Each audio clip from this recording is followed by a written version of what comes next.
What is probably the last time the Wallabies ran on to the SCG for a test match. Sadly crashed and ended in a loss to Eddie Jones's England. They got off to a good start, played some that running rugby we love to see, good interchange of passing there. But as often happens, it gets back to kind of where the game is at the moment, technical penalties and all of those sorts of things. And they're a pretty powerful side, England. Oh, they are, Tony, but I just feel they're plotting the Wallabies.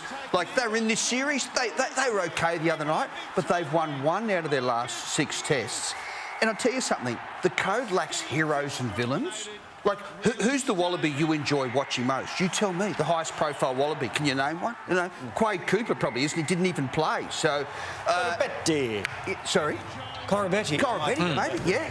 But that's the issue, Tony, and the game itself. Like, here's one issue, and I won't go on about it, but when they blow up for a scrum, all these guys with water bottles come on the field. That's actually a break in the game. There's too many stoppages, far too many. And there were statistics about the amount of time the ball stays in play the other day, and it was damning. Yeah. All right. And Aussie coaching England, it was just far too much for one bloke who branded Eddie a traitor. He wasn't happy. Still a traitor. What did you say? Come here and say it. Come here and say it. Come here and say it. I love the fact the first you're a traitor was there, the second was kind of going back. You're a traitor. This is bizarre. He's wearing a Wallabies hat. Yeah. We're coached by a New Zealander.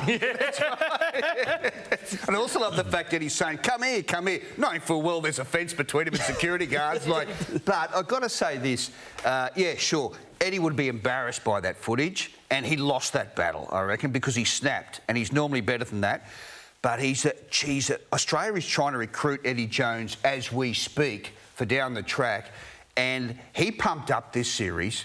And a lot of times he was the single guy out there promoting. He's such a dynamic force in the game. We talk about rugby lacking heroes and villains. He's both, and he's terrific. And he actually said during the series, they said, well, why aren't you firing up a bit more? And he said, I can't hit thin air. He said, the Wallabies are saying nothing. Yeah, absolutely right. OK, the big upset was the series win for Ireland over the All Blacks, who've come back to the field a little bit. Their aura of invincibility disappeared, unless they're playing Australia, of course. But this was a terrific moment for Ireland, and again a tough time for the All Blacks. Dark days in New Zealand. I don't think the sun's come up over there for a couple.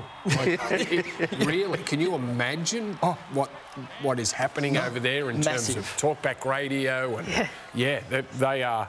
And the coaching staff are in the firing line. Absolutely under the pump. And right from the start of the game, Ireland had a penalty straight in front of the posts. And they said, no, we're not kicking for goal. We'll score a try here. And they did. They really fancied themselves. Yep. The best 40 minutes an Ireland team has ever played, they believe, was the first half of that test. Right, time now, though, for this week's mind-blowing sports fact. It's connected, Adam. It's connected. What do you got for us? About that, yeah, because in 1978, Munster shocked the rugby world and they became the first Irish side to beat the All Blacks. Stunning 12-0 victory in beautiful Limerick in front of 12,000 delirious local fans. Look at them going off. New Zealand's only loss in 18 matches on their 78 Northern Hemisphere tour. Incredibly, it would be another 38 years before Ireland's national side finally claimed their first win over the All Blacks with that 11-point victory in Chicago, of all places, in 2016. That was after 111 years of trying. Tony, they actually made a play about that game called Alone It Stands. And it was a hit in Ireland. They brought it to the Sydney Opera House. A mate of mine saw it, and I said, how was the rugby play? And he said, too many stoppages, mate. What another interval.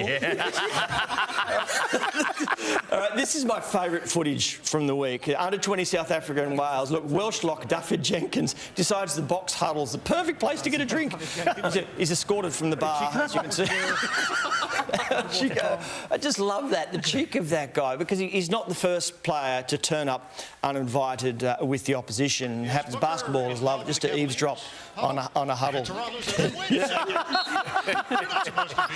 The great man Andrew Bogut also getting in on the act. Then Wildcats coach Trevor Gleeson wasn't at all happy about it, gave him a bit of a spray. In football, they sometimes put instructions on notes, which can provide great insight for the I think my favourite gate crasher, of course, was Sam Thaiday into the Bulldog scrum.